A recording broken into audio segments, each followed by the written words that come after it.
Welcome, everybody. I'm so excited you guys are here. Let's stand to our feet and let's sing some songs.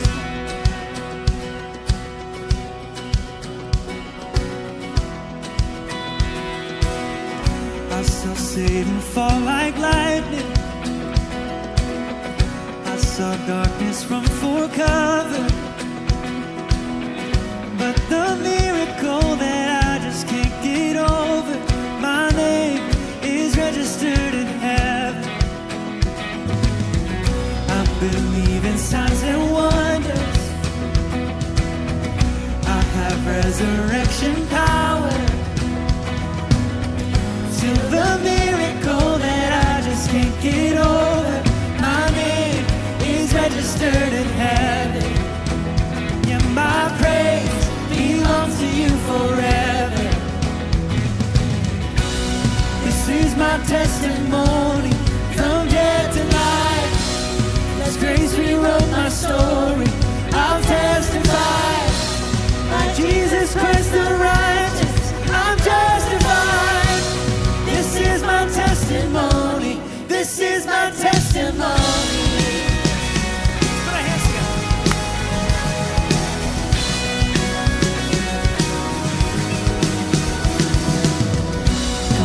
Gather all ye children, bought with blood and washed in water. Sing the praises of the Spirit, Son and Father. Our God will finish what He started. Yes, our God will finish what He started. This is my testimony, from death to life. As grace rewrote my story, I'll testify. By Jesus Christ the righteous, I'm justified. This is my testimony. This is my testimony.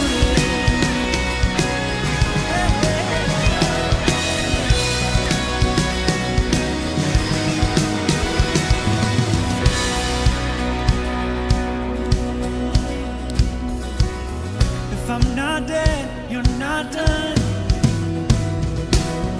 Greater things are still to come. Oh, I believe. If I'm not dead, you're not done.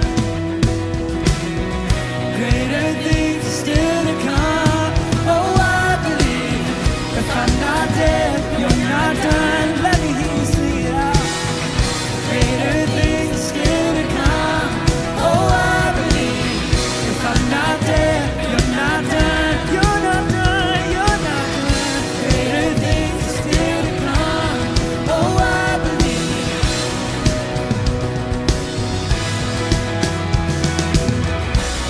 This is my testimony, from dead to life. 'Cause grace rewrote my story. I'll testify. By Jesus Christ the righteous, I'm justified. This is my testimony. Oh, I'm alive. This is my testimony. I'll testify. Grace rewrote my story. I'll testify. By Jesus Christ the righteous, I'm justified. This is my testimony. This is my testimony.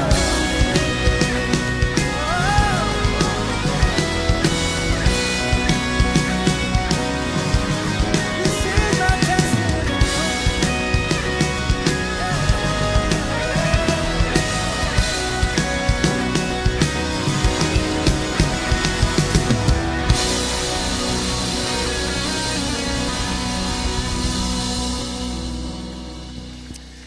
Well, good morning, everyone. Welcome to FCC. How are we doing today? Are we good?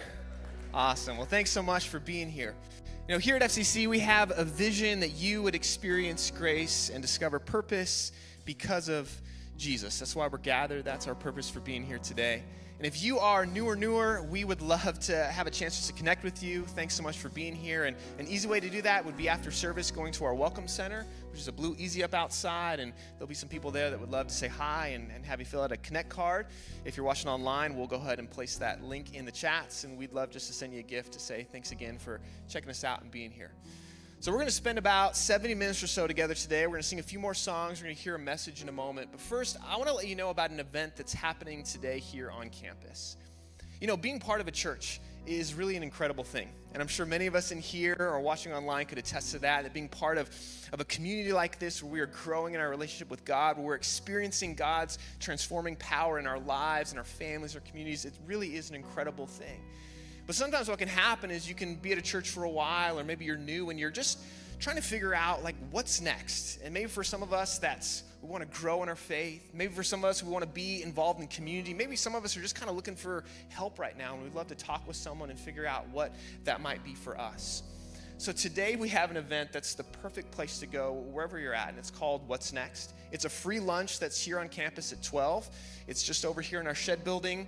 Scott will be there. He's going to share a little vision about our church. You'll have a chance to meet some people and then, again, get a free lunch. So it's a good reason to go. And so whether you've been here for a couple of weeks or a couple months or a few years, this really is a great place to go. So I encourage you to check that out. Even if you're watching online and you're local, you can make it to What's Next at 12. We'd love to have you be there. Well, we're going to continue in our service today. We're going to get to the message in just a moment. But first, we're going to sing a few more songs together. So I'm going to turn it back over to the band. But thanks again for being here.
the joy of the Lord. The joy of the Lord, the joy of the Lord, the joy of the Lord is my strength. And I'll never stop, no, I'll never stop, no, nothing can stop my praise. Let me hear you sing. The joy of the Lord, the joy of the Lord, the joy of the Lord is my strength.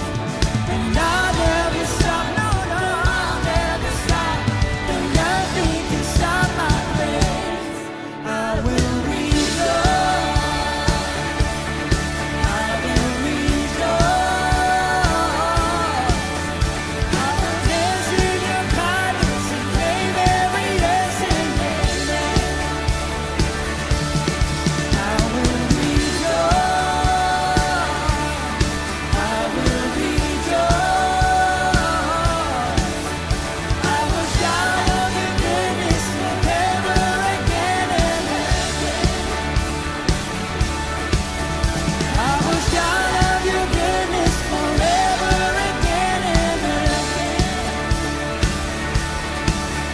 I will shout of your goodness forever again and again. Oh yes, I will.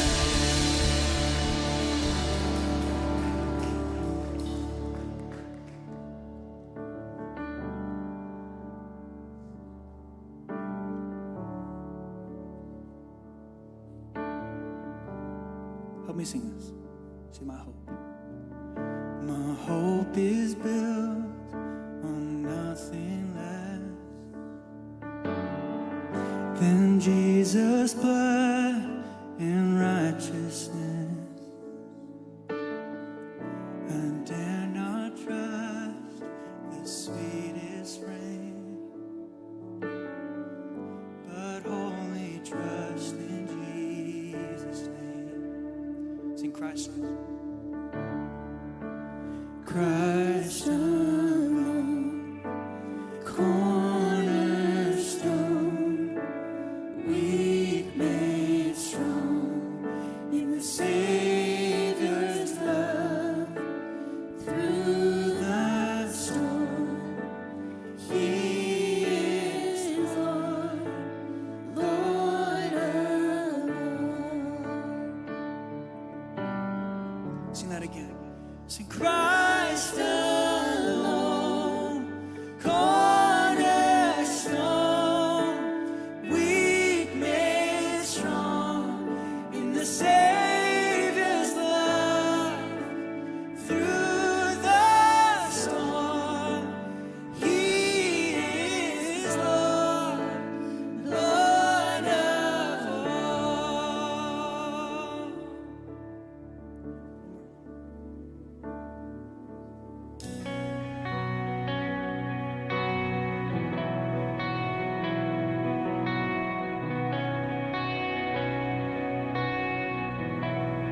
Sing as the Spirit was moving over the water, Spirit come move over us. Come rest on us, come rest on us. As the Spirit was moving over the water, Spirit come move over us. Come rest on us, come rest on us. Come down, Spirit, when you move, you make my heart pound. When you fill the room, you're here and I know you are moving. I'm here and I know you will fill me. Come down, Spirit, when you move, you make my heart pound. When you fill the room, you're here and I know you are moving. I'm here and I know you will fill me.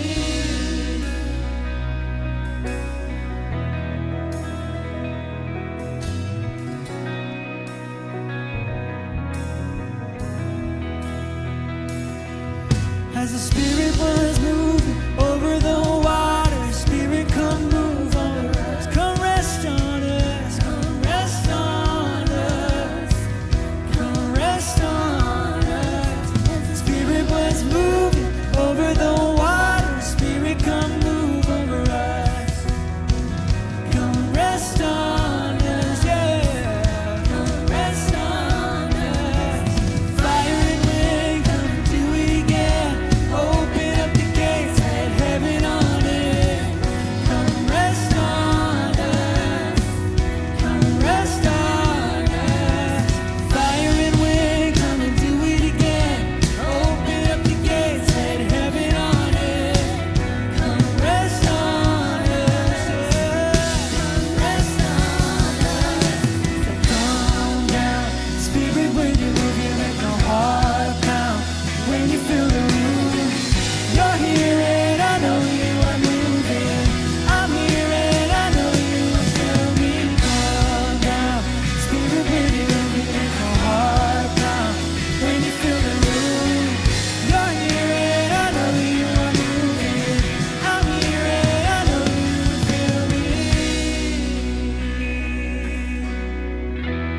fill the room. You're here and I know you are moving. I'm here and I know you will feel me calm down. Spirit, when you move, you make my heart pound. When you fill the room, you're here and I know you are moving. I'm here and I know you will feel me.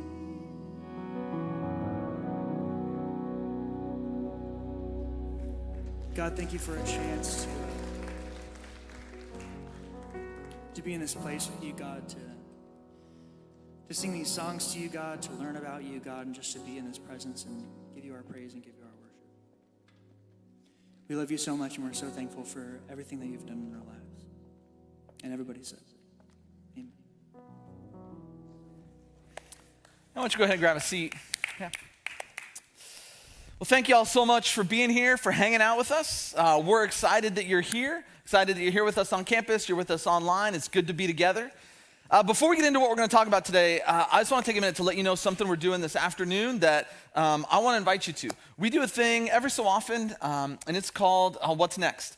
And What's Next is literally just a lunch. It's a free lunch that we throw that's really about kind of helping us as people find out, hey, what's next for us when it comes to our faith development?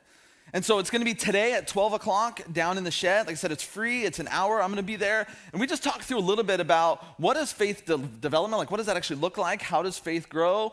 And where are you at in your faith journey? And what might be a next step for you to take?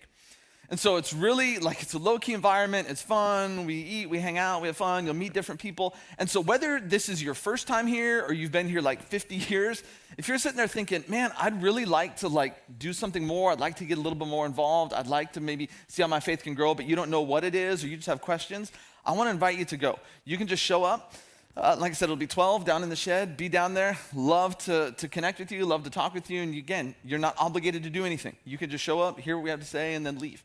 But it is really a great opportunity for you to kind of figure out what would be next in my faith journey. So hopefully we'll see you there. We have been, on our weekend gatherings, we have been in this series where we've been going through the book of Romans. And Romans is a letter written by the Apostle Paul to the church in Rome. And we've spent a lot of time in Romans. There's actually only 2 weeks left. There's this week, and then we'll finish up our study of Romans next weekend. And so it's been a blast. Paul wrote a big chunk of the New Testament, and a lot of what he wrote are these letters. But Romans is kind of considered his masterpiece letter. And so we've been making our way through it, looking at Paul's defining, hey, here's what it means to be a Christian. He's talking about certain things that are unique to the Roman church. And today what he's going to do is he's going to head on address a situation that he's kind of hinted at previously in Romans. He's brought it up here and there, but before he closes out the letter, he wants to address it head on because it's a big issue that the Roman church is dealing with. It's not just an issue in the Roman church, it's really an issue in all kind of the churches that Paul writes to, but he's going to address it specifically in Rome because in Rome, it looks a little different than it does in a lot of the other churches. And the issue that he's going to address really comes down to unity and the unity of the church. The biggest issue that the early church wrestles with is unity between Jews and Gentiles. Gentile, if you're not familiar, is anyone who's not a Jew. So when you look at the emergence of the church, like the church goes all the way back, the kind of roots of the church start with Jesus and his followers. Now, Jesus during his lifetime does not actually begin the church. Jesus lays the groundwork for the church. The church doesn't emerge until after the resurrection of Jesus. And really after Jesus, there's this event known as the Ascension, where it's about a month after Jesus resurrects. He gathers his followers together, kind of sends them out and says, I'm sending you out into the world to go announce that through my death and resurrection, God is making everything right and God is restoring creation and he's renewing it. And then after he sends them out, he kind of goes up into heaven promising to return one day. It's after that the church is born on this holiday known as Pentecost, and God sends his Spirit, and that's when the church begins. But Jesus lays the groundwork for it during his life. In gathering his inner circle, this group known as the 12 or the apostles, he kind of gets them ready for it. The thing about Jesus and the apostles is they're all Jewish. Jesus is a devout Jew. The apostles are all devout Jews. So the church has its origins strictly within the Jewish community. And throughout Jesus' life, Jesus will do things here and there to begin to break barriers, to engage people in the Gentile world. But it's not until the church is born that really they kind of like spread out and begin to travel all over the Roman Empire and all over the Gentile world, and Gentiles really begin to join the church. Because that's what Jesus sends them out to do. Jesus makes it clear that, hey, this is not just a Jewish thing, this is for everybody. This is good news for the whole world. So go out among the Gentiles. So you have people like Paul, who he's the one who's most responsible for going out among the Gentiles. And so Gentiles begin to join the church. But this starts to create tension. Because early on in the church's history, the church was just like a part of Judaism. It was a part of the Jewish tradition. So being a Christian also meant you did the things that good Jews did. Jewish people had what we would call identity markers. Things that marked them of like, if you do this, this is what makes you the people of God. And they go back all the way into like the time of Moses and the first part of the Bible, the Old Testament and the history of Israel. And really a lot of their identity markers, or at least a couple of the big ones, were food. Jews lived by a very strict diet. It was a kosher diet, and holidays, the holidays that they would celebrate, that God had told them to celebrate. And so being a good Christian in the earliest part of the church also meant that you were a good Jew, that you lived by these food laws, you celebrated all these holidays, all these Jewish laws and customs. But when Gentiles start joining the church, Gentiles didn't live by all these laws and customs. And so you begin to get tension of like, well, I mean, I want to follow Jesus, but does that mean I have to be Jewish? And it creates tension within the church because you have all these Jews on the one hand that are saying, yes, you have to do this because this is what makes us the people of God. But then you have Gentiles on the other hand who are saying, well, yeah, but I don't want to do those, and I don't even think that's what Jesus was telling us to do, and Jesus kind of changed everything, and so I don't think we have to do these things anymore. Now, there's a big meeting of the church leadership if you read the book of Acts, which is the book in the New Testament that tells us about the kind of the emergence and expansion of the church. In Acts 15, the church gets together. They have this big meeting in Jerusalem, and the church leaders debate it, and they talk it out, like, hey, what does it really mean to be a follower of Jesus? What does it mean to be Christian? Do you have to follow all these Jewish laws and customs or not? And so they have this meeting, and the church leadership that is primarily Jewish decides, no, you don't have to. You don't. That a lot of these laws and customs, they're not things that are required. You don't have to do them. You can do them if you want, but you don't have to. Gentiles don't have to do these things. And it's important to understand that what we're talking about is, again, it's not essential things. They weren't arguing over, should we love one another? Should we serve one another? Is Jesus God in the flesh? Did Jesus resurrect? They're not talking about like core things. They're talking about like these kind of cultural expressions. And so they say, no, you don't have to be Jewish, so you can be a Gentile. And really what they end up doing is throwing the doors of the church open and inviting all of these Gentiles to be a part of it. So they make the decision that like, no, you don't have to, but it still doesn't erase the tension. You still have tension in all these churches between Jews who want Gentiles to look and act more Jewish. And so what happens in most of the churches Paul writes to is the churches are run by Jews and they're trying to pressure the Gentiles. But the situation in Rome is actually reversed because, Paul writes Romans in like the end of the 50s, sometime mid to late 50s. In the beginning of the 50s, the emperor, who's Claudius, he kicks all the Jews out of Rome, gets mad at them, forces them to leave. So all the Jews have to leave. So suddenly the leadership in the Roman church is all Gentile because there's no Jews around. Then a few years later, sometime after 53, Claudius allows the Jews to come back to Rome. So these Jews come back to Rome, but they come back to a church that is now run by the Gentiles. And so the Gentiles are in power, they're in authority, they have control, and you still have this tension of you have the Gentiles who are the authority here in Rome, and they're like, I don't want to do these things, and you still have Jews that are trying to pressure them, but now the Gentiles are trying to pressure the Jews to be less Jewish. And so the way Paul's going to describe what's happening in the church of Rome is he's going to use kind of these two words. He's going to talk about the weak and the strong. And this is the division Paul's getting at. And it's important for us to understand that when Paul uses weak and strong, it sounds like he's like labeling them as you're good and you're bad. It's not. Paul's discussion here is not good or bad. It's not good or bad at all. That's not at all what Paul's getting at. When Paul talks about the weak, he's talking about people, the way, here's a helpful way. Michael Bird, who's a New Testament scholar, he describes it like this. A weak person is someone whose conscience is easily pricked or is easily offended. And so a weak person doesn't mean your faith is weak, doesn't mean that you are a person who are weak, but it's just essentially that you feel there's a lot of things that you have to do in order to be in good standing with God. And if you see people do anything, you're like, oh, I don't think you're supposed to do that. I don't think I can do this. I don't think I can do that. He's not judging their faith. He's not judging them as a person. He's just saying whatever it is about them, like they're just kind of easily offended. On the other hand, you have strong people. And really what Paul's talking about when he talks about the weak is he's referring to the Jewish people in Rome. That you have this faith that you're required to do all of these extra things that aren't necessarily essential. They're not a bad idea, but they're not essential. But you feel like you have to do them, and you feel like other people have to do them. On the other side, Paul talks about strong people, and in Romans, he's talking specifically about Gentiles, and these are people who recognize that, you know what? Christ gave us freedom. He gave us freedom when it comes to all of these kind of like cultural things. Again, Christ didn't give us freedom in the terms of like we can do whatever we want. But when it comes to all these cultural things, the food that we eat, the way we celebrate holidays, like there's freedom in there. We don't need to do these exactly the way that you want us to. And so this is the division that Paul's going to address, the weak and the strong. And really kind of what's at the heart of this debate is, what does it really mean to be a Christian? What does it mean to be a follower of Jesus? How do we define that? This is what the church in Rome is struggling with. Because on one side you have people who, oh, you have to do all these things and all these things. On the other side you have people, no, you don't have to. So what does it really mean to be a Christian? At FCC, here's how we define Christian. This is a definition that we came up with. You won't find this anywhere except from us. A Christian is someone who lives their life in response to what God has done and is doing through Jesus. This is how we define Christian. It's about the way you live. Our church comes out of a movement. It's known as the Stone Campbell movement. It's a unity movement that goes back to like the mid-1800s.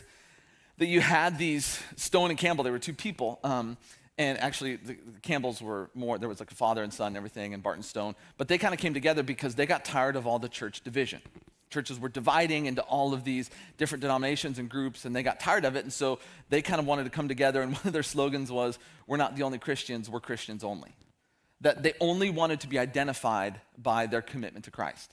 Because what had happened, if you go back to like the 300s, early in church history, you have these councils, these early church councils that produced these famous creeds.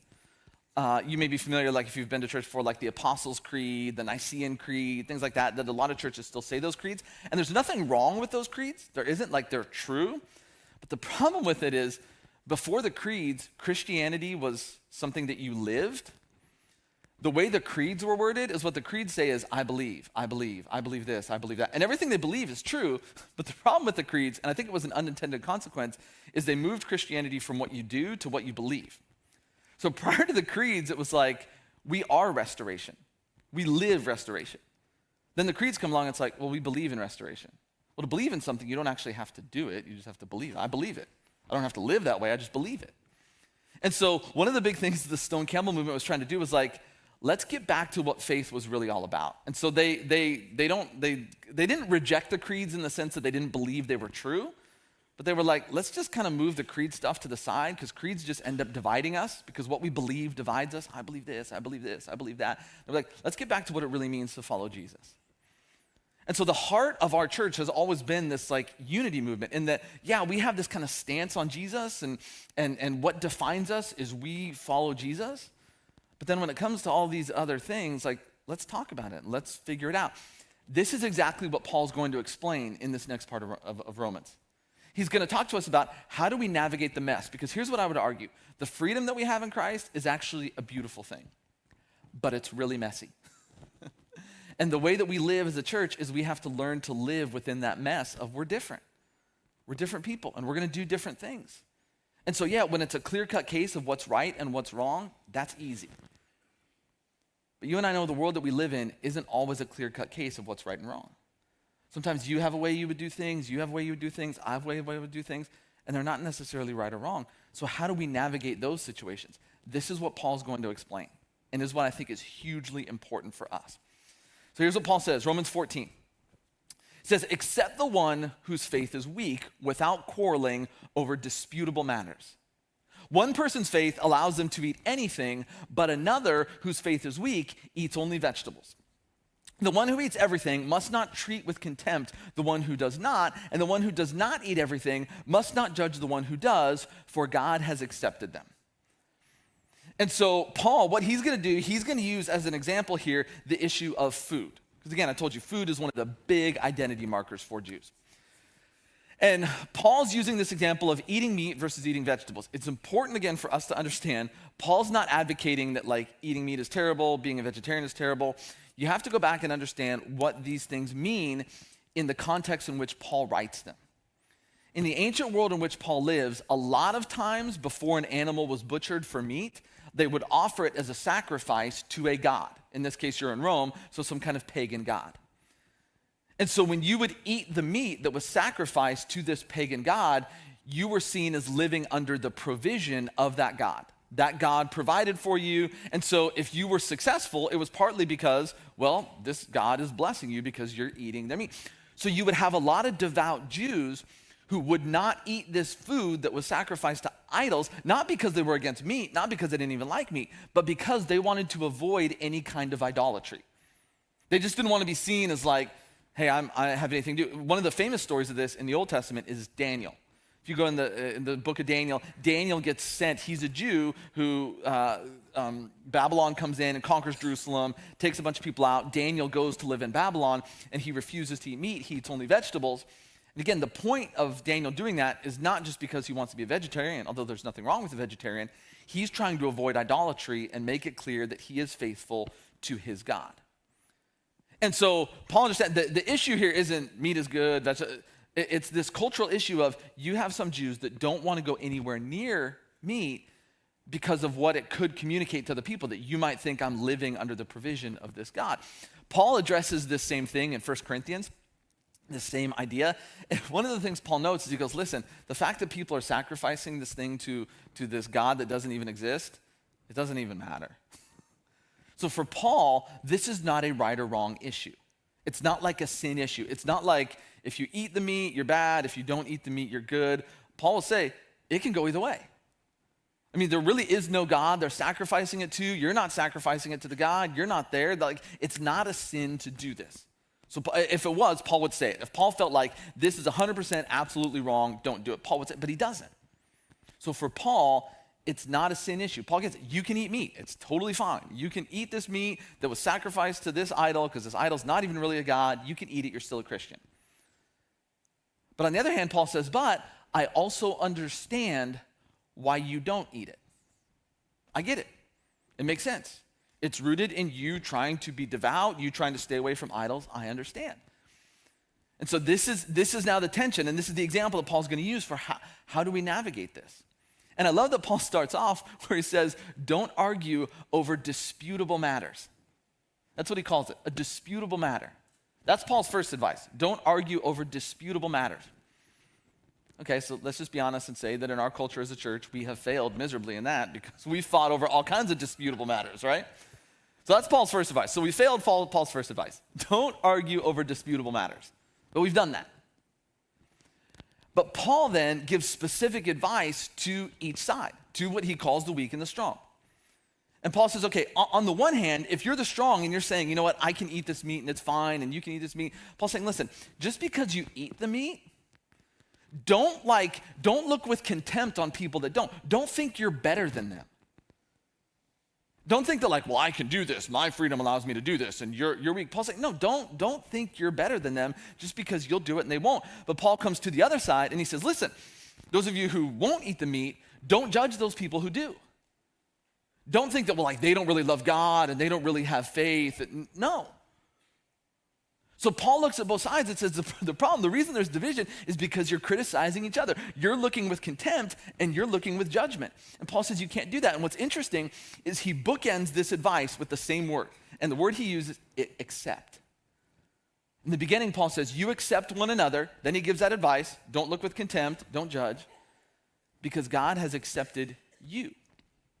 You know what that word accept means? New Testament's originally written in Greek. That word accept literally means to bring to oneself. To bring them to yourself. And it carries with it two ideas. It carries with it the idea of protection and the idea of joy. So here's Paul's advice. When you disagree with someone, you know how you respond to them as a Christian? You bring them to yourself in joy and you protect them. That's how you respond. When you disagree with someone, The way that you respond is you don't attack them, you don't criticize them, you don't judge, well, your faith is weak, you're a sellout, or, well, you don't even know, you don't even care about God. No, you don't. Paul said you don't do that. When you disagree with someone, what you do is you literally lean into them, you pull them into yourself, and you experience joy, like out of a sense of joy, like you are my brother, you are my sister. I'm bringing you close to me, and I'm going to protect you, even though you and I think very, very differently on this issue. And why do you do that? Because that's what God has done for us in Jesus. That's why you do it. We accept each other because God has accepted us. That's like the general umbrella policy that Paul gives. He's saying, listen, whenever you find yourself in the midst of division over these disputable matters, this is how you respond. You, instead of pushing people away, instead of criticizing, instead of attacking, instead of judging, instead of condemning, you pull them into yourself out of a sense of joy and you protect them. Paul says that's the general umbrella policy that should guide how we interact with one another. But then he's going to go on and give more specific advice to the situation in Rome. And what he's going to remind the Christians of in Rome is, again, he's writing to a church, so these are people that have made a commitment to Jesus. Some of us here, we may just be checking this whole thing out, and that's totally great. But I want us to remember, what Paul's saying here applies specifically to those of us who would say, I am a follower of Jesus. I'm a Christian. This is who Paul's speaking to. I think if we live Paul's advice, we all live a better life. But if you would call yourself a Christian, you are obligated to do what Paul says here. And so here's what he says. Paul reminds us that, listen, when you make a commitment to Christ, your first devotion is to Jesus. You live for Jesus. Paul says, but secondly, you have to remember that making a commitment to Jesus is also making a commitment to his family. So here's what he says in verse 13. He says, make up your mind not to put any stumbling block or obstacle in the way of a brother or sister. I'm convinced, being fully persuaded in the Lord Jesus, that nothing is unclean in itself. But if anyone regards something as unclean, then for that person it is unclean. If your brother or sister is distressed because of what you eat, you are no longer acting in love. Do not by your eating destroy someone for whom Christ died. Now, the thing about like Western culture, the culture that you and I live in, is when you look at the evolution of Western culture, is you go back to like the Enlightenment, the scientific revolution, Renaissance, all those things, the effect they had on Western culture and the effect they had particularly on faith in Western culture is faith has become a completely individualized thing. And that's why people say like, don't, your faith is your personal thing, you believe whatever you want, but it's not, don't talk about it in the public sphere. But the reality with faith is Christian faith was never, like, if you look back at the way Jesus talked about it, if you look back at the way the early church lived, it was never a private thing in the sense that it was always communal. Like the New Testament doesn't understand like an individual Christian. The New Testament talks about how God lives and works among his people. That when you made a decision to follow Jesus, you joined his family, his body, the church. That faith is a completely communal thing. It's not just this individual, but we have made it this, it's my personal decision. Jesus is my personal Lord and Savior. That's the word we use all the time. You know where you find that phrase in the Bible? You don't. We created it. Now, let me make this clear. Yes, as individuals, we do make an individual choice whether or not we want to follow Jesus. But once we make that choice, we then become obligated to the church, to the family. It is not just a commitment between me and God. It is a commitment between me, God, and the rest of the people of God. And so this is what Paul's getting at. Paul's reminding us that, hey, you know what? We have an obligation to one another. And so if the way that I live, if the way that I exercise my freedom in Christ, if it hurts you, if it damages you, then it's wrong. Now, that doesn't mean it's a sin. It doesn't mean that I've sinned. It doesn't mean that what I've done is sin. But if I live in such a way, if I exercise my rights, my freedoms in such a way that it hurts or damages you, then it is wrong. Then I'm not living the way that Jesus did. Because you look at Jesus, what does Jesus do? He gives up his life to the benefit of everyone else around him. He gives up his own rights. He gives up his own freedoms. Paul talks about this in Philippians 2. He literally empties himself for the benefit of everyone else. That's our founder.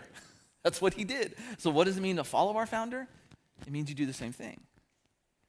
And so when it comes to the choices that I make every day in my life, I need to make choices that build up the people around me and not tear down the people around me.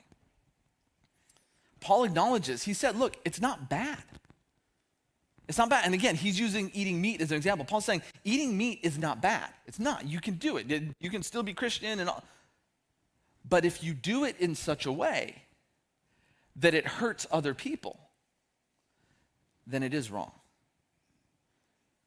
Because you are destroying someone for whom Christ died. That really what determines whether or not something is right or wrong isn't just this ethical boundary, it's also this relational boundary.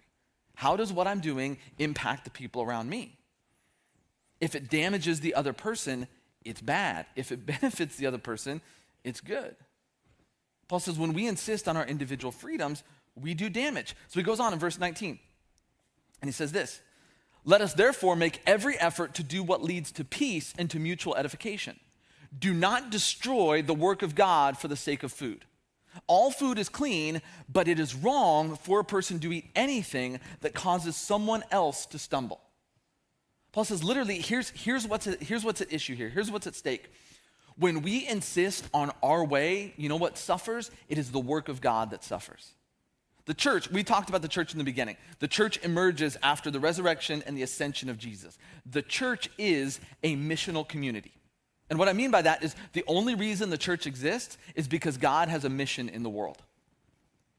The church is not a social club. There are a lot of social clubs where you get together with people that have the same things in common with you. You have similar hobbies or interests or whatever. The church exists because God is on a mission to renew and reclaim and restore his creation. And the church is born out of continuing that mission. Jesus tells his followers, he says, he doesn't send them out and say, hey, get together and meet together with people who look and think just like you and just have a good time. He says, I'm sending you into the world to go announce this good news that through the death and resurrection of Jesus, God is making everything new. And not only am I sending you out to announce it, I'm sending you out to live it. The church only exists because God is on a mission. If we lose our mission, then we have no right to exist as a church. There is no church apart from the mission of God in the world. And Paul's point is, when all we do is insist on our rights and our way, what suffers is the mission of God, the only reason the church exists. Because Paul understands that central to the mission of the church is the unity of the church. How can we proclaim the good news of Jesus to a world in which we are incredibly divided? Proclaiming the good news of Jesus isn't just about the words we say, it's about the way we live.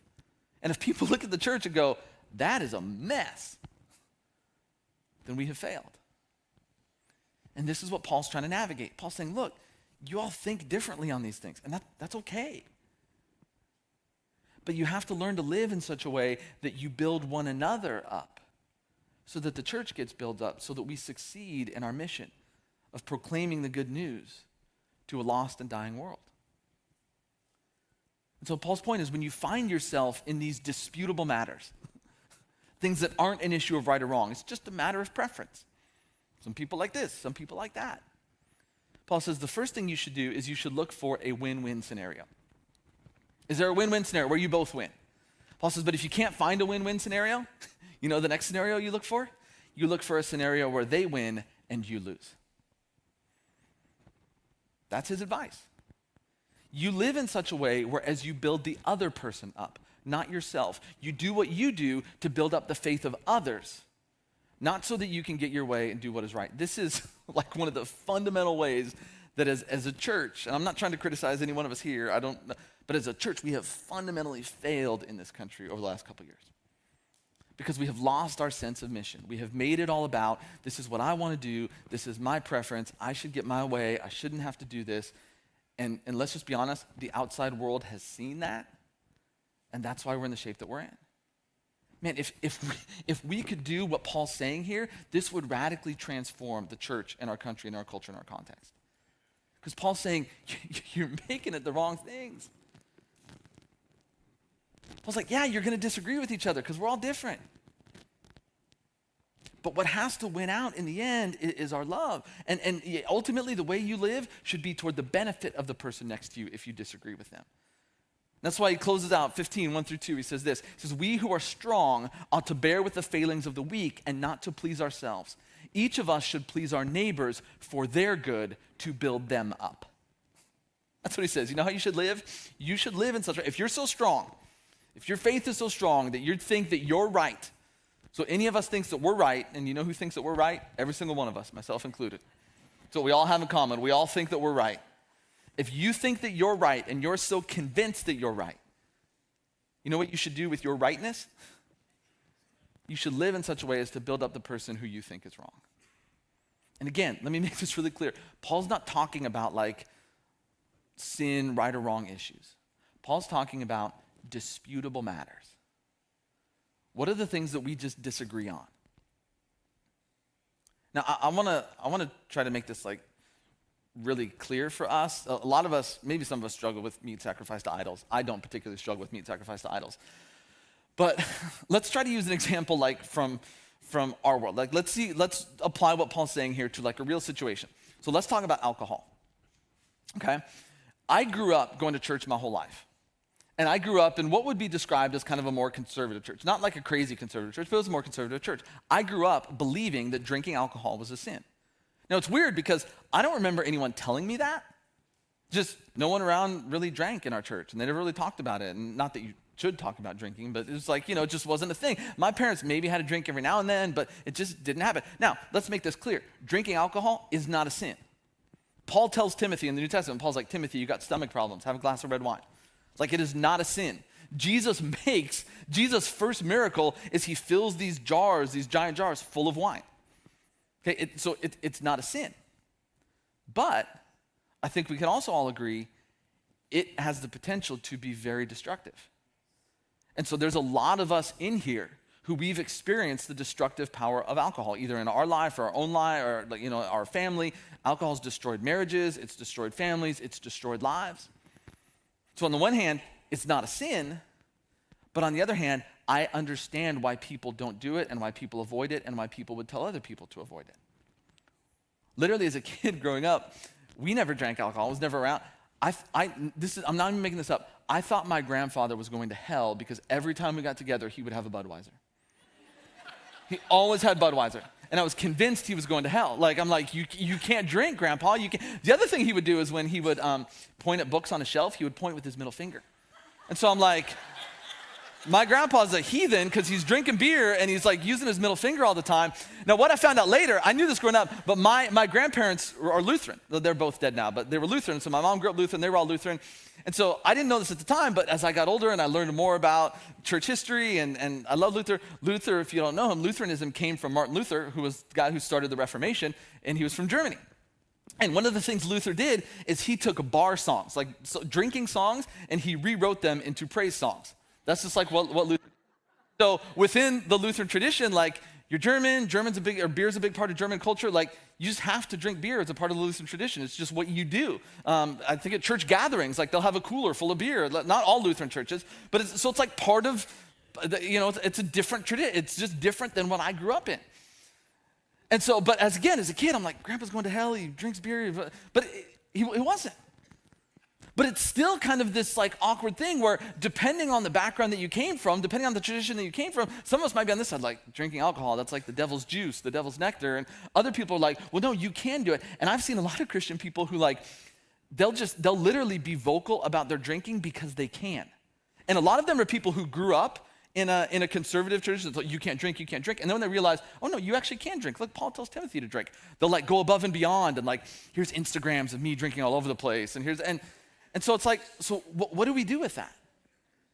How do we respond? I remember I think it's still a policy. I probably should have checked with Jericho before I shared this story, but we have this policy that when you go on a global trip with the church, you can't drink alcohol. And the reason for that is because some of the places we go, alcohol is really bad, just culturally, people don't do it. Other places, it's not a big deal. Several years ago, we were down in Chile, and it was a group of all adults here from the church. It was all staff members. Staff members from here and staff members from our school. And we'd gone over the policy manual and everything, and we went to this little town called Aloca that was on the shore of Chile, the coast of Chile, and it had been wiped out by a tsunami, and so the organization we work with is doing a lot of rebuilding. So we go down there, we do some work, and these people invited us to their house, and they cooked us this big fish meal and everything. And these were not wealthy people. These were like poor people. Their house was, we would almost call it like a shanty. It was just kind of wood hanging up. These were not wealthy people, but man, they were so hospitable and they were so cool. And they cooked this big fish meal for us. And they sit down at the table, and we're all sitting there with all these people in this small dining room in their house. And I look at the table and I realize there's nothing to drink but alcohol on this table. That's like all there is. And all of a sudden, everyone there who's on our staff, they just look at me like, what are we gonna do? And they're all staring at me, and I'm like looking around, and I'm like, and I just grabbed the glass, bottoms up, and I took a, I'm like, but I don't want to offend these people. Like, they've given us everything. And so it's just, again, I get it. I get a while later, I think I've shared this story before, a while later, my friends from Chile, they were coming up here. And so I was driving home, and I have alcohol in my house. I drink every now and then, not very often, but I'll have a drink every now and then. So on my way home, I'm literally driving home, and I'm like, oh man, he's coming in today. I don't have any beer for him. So I stopped at Ralph's over here on Golden West in Garfield, and I went in literally just to get beer. So I walk into the alcohol aisle, and I pull out this like 6-pack of beer, and I'm standing in the middle of the alcohol aisle with just a 6-pack of beer, and all of a sudden I hear from the end of the aisle, hey, Pastor Scott! And like I just turn, and it's just me, and I'm like trying to hide it, like what do I even do? But because it's weird. It is, because again, on one hand, it's not a sin. It's not. But on the other hand, man, it can be so incredibly destructive. It destroys people. So the question is, what do you do? How do you approach it? How do you navigate that? And here's Paul's advice. Paul says, you let the situation dictate what you do. If you're out and it's you and your spouse and you both want to have a glass of wine, have a glass of wine. If you're out with a friend who's going through recovery, probably not a good idea to drink. And we laugh, but I'm being serious. Like, or even like, you don't have to announce it to the world. You don't have to put like, hey, here's me on my Instagram having this drink, and I can do it because Christ gives me freedom. Like, it's really rooted in what's the situation that you're in. Like I said, every now and then I'll have a drink. I don't drink all the time, but every now and then I'll have a drink. Now, if you need a drink to cope with your life, that's a problem. You should never drink too much. You should never get drunk. If it becomes a way of self-medicating, that's a problem. But if you want to have a glass of wine, if you want to have a beer, if you want to have it's okay. But again, what dictates what's right or wrong is the situation. Where are you at? Who's around you? How could this affect the people around you? How could this impact the people around you? Like, for one, I'm not saying this is a hard and fast rule, but I generally don't drink if I go to restaurants, right? And it's not because I think it's bad, but because I don't want to be the reason that someone else slips. I don't want someone to be like, oh, there's Pastor Scott, he's drinking, I'm going to have a drink, and then, they tail into some unhealthy drinking habit. It's not because I think it's evil, it's not because I think it's wrong. It's just I try to take that into account. And this is what Paul's saying. Paul's saying, look, yes, in Christ, you have freedoms when it comes to these disputable things. When it comes to these things that we might describe as gray. It's a little bit gray. And Paul's whole point is, just because you can doesn't mean you should. But just because you don't doesn't mean it's wrong. And Paul bases his whole argument literally on what Jesus tells his followers to do. Jesus tells his followers what you should do is love one another as I have loved you. And so I've shared this question with you before, but when you find yourself in the midst of disputable matters, here's the question you should ask. What does love require of me? That's the question. In this moment, in this time, what does love require of me? When I was down in Chile, I drank a glass of red wine. I don't even like red wine. But you know why I did it? Because I felt like in that moment, that's what love required from me. Because here were these people that opened up their home and they gave everything for us. And this is what they had. And culturally, this was an appropriate thing. And so it was a way to accept their hospitality, what they wanted to give us for what we had given them. But there's other times I don't. And it's not hypocritical. It's because this is what love requires from me in these different situations. See, as people, my biggest hope for us as a church is that we can recover our missional nature as a church and realize that we exist for the sake of Christ. which is to proclaim and live the good news of what God is doing through Jesus. But central to that is our unity. Is our unity with one another. And its unity is messy. It is. And we lose, the church loses, the mission of God loses, the way Paul says it, the work of God loses when we make it about ourselves and our preferences and our freedoms and our rights. That's when we lose, because we end up dividing and alienating people, and in some cases, we destroy people. Paul says we win when we live by this mantra of what does love require from me in this moment? And just because I can doesn't mean I should, and just because I don't doesn't mean it's wrong. And so I can choose to live what love requires of me to benefit and build up the people around me. That's how we build up the unity of church. That's how we accomplish the mission of the church. I've said this before, if you want like just a clean, like easy, like right and wrong, Christianity is not for you. It is messy. It's messy because it's about entering into the mess of other people's lives and just figuring out, how do we navigate this? And the way we do it is we live by this question: what does love require of me in this moment, in this situation? Let me pray. Father, I thank you so much that you came down into this earth and you entered into the mess. The core of Christianity, the core of Christian faith is this word, incarnation. That you came here and you lived among us. And God, I know in life, we don't like there to be tension. We like to resolve things. We like to figure things out. But the reality is life is messy sometimes. And the way that we live as a church, as a community, is we don't ignore the mess, we embrace it. We realize that we're all different. We're coming from different places. We have different struggles. We have different opinions and views and preferences. But God, those things don't have to divide us. They don't. We can disagree with people and love each other dearly. But that only works if all of us do it together. If we all make one another a priority. If we all realize that the way that we win is we live for the benefit of those people around us. Is in each and every moment, that's the question we ask. In this moment, in this time, in this place, what does love require from me? God, we thank you. We pray all this in Jesus' name. Amen.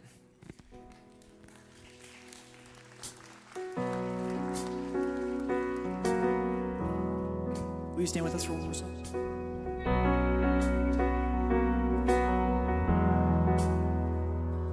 If I'm not dead, you're not done. Greater things still to come. Oh, I believe. If I'm not dead, you're not done. Greater things are still to come. Oh, I believe. If I'm not dead, then you're not done. Sing that with me now. Greater things are still to come. Oh, I believe. If I'm not dead, then you're not done. Greater things are still to come. Let's sing that one more time. If I'm not dead, you're not done. You're not done. Oh, greater things are still to come. Oh, I believe. If I'm not dead, you're not done. Greater things are still to come. Oh, I believe. If I'm not dead, you're not done. Greater things are still to come. Oh, I believe. Last time. If I'm not dead, you're not done. Greater things are still to come. Oh, I believe. If I'm not dead, you're not done. Greater things are still to come. Oh, I believe. If I'm not dead, you're not done. You're not done. Greater things are still to come. Oh, I believe.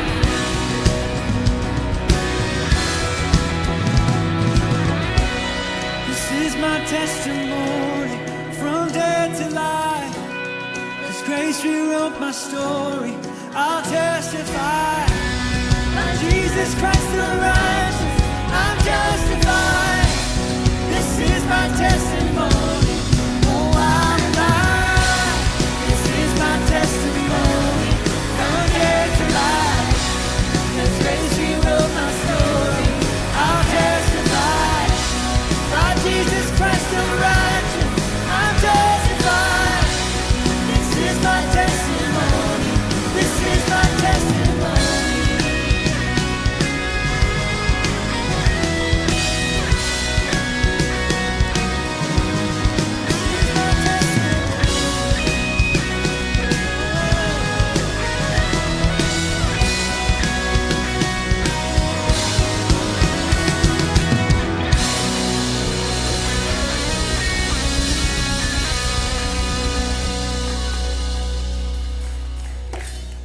Hey, if you want to grab a seat for just a second, I just want to spend a couple minutes about a couple things real quick. One is something I want to share with you, and then I want to talk about the next couple months real fast. One thing I just want to let you know of, Julia Bishop, who has been our director of communications for the last couple of years. You see her up here on stage a lot. She sings a lot, not today, but she sings a ton. She has stepped down from her position as director of communications here. She's going to go work at Pacifica High School next door. It's a great, great school. So we are sad. She's going to be around for a few more weeks, so her last weekend, we'll bring her up here and we'll pray for her. But wanted to let you know, the good news is she's not leaving the church. She's going to continue to volunteer on the worship team, so you will still see her around. You'll still see her up here, which is a great, great thing because she is an amazing, amazing person. But we will miss her on our staff. And I just want you to know, I appreciate everything she's done. She worked through the whole COVID season and helped us navigate that, and I will be eternally grateful. So if you see her around, again, she's not leaving, so you don't have to get too emotional, but you can thank her for everything she's done. The other thing I want to talk to you real quick about is if you've been around, a couple months ago, I think, it was announced that I'm going to be taking a sabbatical this summer. And so next week will be my last week here until the beginning of September 11th, I think is my first Sunday back. And so I just want to talk about that for just a second and kind of let you know what to expect and just to say a couple things that I want to say to you. One, I just want to thank you all for letting me do this. I understand that me being gone for that period of time, I understand it's a sacrifice for our staff. I understand it's a sacrifice for you. I just understand it's a sacrifice for the board that granted this to me. And I just want you to know how grateful I am for that, and I understand that. The church, not this church, but the church in general, the church is, Christianity, it's often talked about as Christianity is a translating faith. And what that means is when God decided to reveal himself to the world, he didn't send a book, he didn't send a word, he sent his son. He came down in flesh and blood. And God said, this is who I am. You want to understand who God is, you look at the person and the character of Jesus. And so what Christianity is based on is Christianity is based on Jesus. The New Testament as we have it is a witness to the life, death, and resurrection of Jesus, but our basis is Jesus. And so the cool thing about that is like Christianity, the whole point of it, even the way Jesus talks about it, is that the way the church functions and what faith looks like kind of gets contextualized in each new generation, in each new age, in each new time and place. Churches here don't necessarily look like churches in China, which don't necessarily look like churches in Europe, which don't necessarily look like churches in Africa. They're different. Cultures are different. And so the way the church kind of expresses itself, now there's fundamental foundations that don't change, Jesus and the work of Jesus, but the outward expression changes. And so each generation has to decide what does the church look like in our generation. And we live right now during this really interesting, I would call it a gray zone, where the world that was is kind of dying away, but what's emerging isn't fully clear yet. And so we kind of live in this time of transition. That the interesting thing about COVID is COVID, as the pandemic part of it, didn't start any new cultural trends. It just accelerated what was already happening. And so church, faith, all that stuff, there had been a trajectory in it, but COVID just sped it up. And so what happened a lot of times during COVID is you had people, you had businesses, you had organizations, you had churches that tried to figure out, how do we respond to all of this? How do we figure out, how do we navigate through it? And we're through I know COVID's never going away, but the pandemic crazy part of it. But now it's time for us as a church to figure out, what does it mean to be a church in the new world that we're emerging into? So I need you to know that my biggest heart in taking this time away is to be able to get ahead of that. We've lived our lives in the last 2.5 years totally responsive at the mercy of what do we do now? What do we do now? This happened. How do we respond? But at some point as a church, we have to stop and we have to think long term and get ahead of it and say, who do we want to become? Let's not be reactionary. Let's be proactive. And so that's what this is about. It's about taking some time away from me, one, just to try to get healthy, because there's a lot of things I want to give to you as a church. There's a lot of things I think you deserve from me. Pastor is a shepherding metaphor. It's about guiding. I'm not a pastor because I'm better than any of you. It's what God has called and equipped me to do, and I want to be someone who kind of help guides us a little bit. I want to give clarity to you. I think you at least deserve that. We like certainty, but you can't really have certainty, but you can't have clarity. Why we're doing what we're doing and what it means. And I want to, Mark Sayers uses this phrase, non-anxious presence. I want to be a non-anxious presence in the midst of a chaotic world. But to do that, you need the best of me. And so it's kind of about getting away for those reasons, but it's also about dreaming and thinking, what is God's future for FCC? Because I believe our best days are ahead of us. And so as I go through this, I'm going to take some classes. I start my doctorate degree. I'm doing a doctorate degree at Northern Seminary in contextual theology, which is about, hey, where do faith and life intersect? I'm going to go to take a class with N.T. Wright, who's a scholar. I'm going to go with monks and stay at I was going to say convent, but that's where the nuns live. The monastery, there it is. Thank you very much. I'm going to go stay at a monastery for a few days, going to get away with a family. We're going to go visit some other churches. But a lot of it is it's geared toward kind of getting clarity on, hey, God, what does it mean to be a church in the world that is emerging? Even though that is uncertain, how can we kind of get ahead of it? And so that's what I'm going to be doing. In the meantime, we're going to have a great summer. I've worked with Jericho and Stephen. They have planned out the summer teaching series. They're going to do a great job. We have other staff that's going to step up and speak some too. We're going to bring in some guests to speak. Our staff is doing an incredible job. All the stuff our student team and our children's team have. And honestly, I'm excited for you because you hear me a lot and you've heard me a lot and you've heard about what I share with you is what God is doing in my life. But let me just tell you, God has been doing some incredible things in the life of our staff, in the life of Stephen and Jericho and the other people we're going to share. And the best thing about them is they're not me.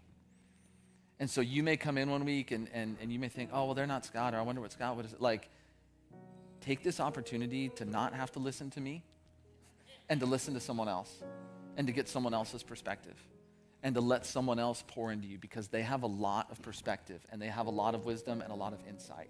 And quite honestly, this is going to be really healthy for us as a church. Don't worry, you'll get plenty of me when I come back in September. I promise you that. So in the meantime, I say this all the time, but this is not my church. It's ours. And if I step away and the whole thing falls apart, then we were pathetic anyway. We just are. This is our church. And I feel like I can go because I know that you will carry this church, because you are this church. And so I thank you for letting me do this. I want you to know how much I love you. I want you to know how much I will miss you and how much I will think about you and pray about you, but I will not be around here. So don't email me, don't call me. I will not return any of that. I will not answer any of that. But when I come back, that's our best days kick in at that point, and it's going to be full throttle. So thank you all so much. Like I said, I'll be here this week. I'll be here next week. And I love you, and I thank you so much for this. Just a reminder, if you would like to take communion, you can do that. You can walk out here and go to the big A-frame building at the end of our campus. We have a communion experience set up there. If you want to give, you can give on the way out. You can give online. Thank you so much for that. I love you all dearly, and here's to a great future. God bless you. Thanks for coming today.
you.